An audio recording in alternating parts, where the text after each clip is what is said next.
जहाँ तक राहुल जी का केस है, डिफेमेशन केस है, उस पे हम कोई बात नहीं करेंगे बिकॉज द मैटर इज सब जुडिशियस।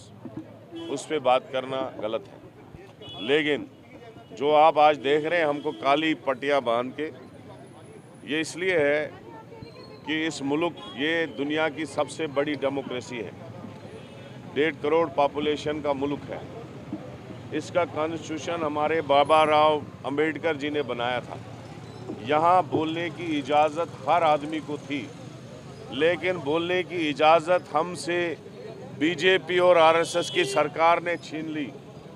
जो आदमी बोलेगा उसके पीछे ईडी लगाई जाती है, उसके पीछे इनकम टैक्स लगाया जाता है, उसके ऊपर पुलिस लगाई जाती है, उसके ऊपर फ्रॉड मुकदमे लगाए जाते हैं और उसकी आवाज़ बंद की जाती है।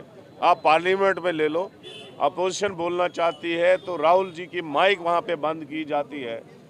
तो आज हम इसी प्रोटेस्ट में बैठे हैं कि इस मुल्क में अनडिक्लेयर्ड इमरजेंसी लगी हुई है। बीजेपी और आरएसएस ने इस मुल्क को भी और ख़ासकर हमारी रियासत को, जहां 9वां साल चढ़ गया, अभी तक इलेक्शन नहीं हो रहे हैं। जिस रियासत में 9 साल से इलेक्शन नहीं होंगे, क्या वहां इमरजेंसी नहीं लगी हुई है? यहाँ कोई बात करता है तो पर्टिकुलर चुने हुए लोगों को डोजर लगाया जाता है, चुने हुए लोगों पे केस लगाए जाते हैं।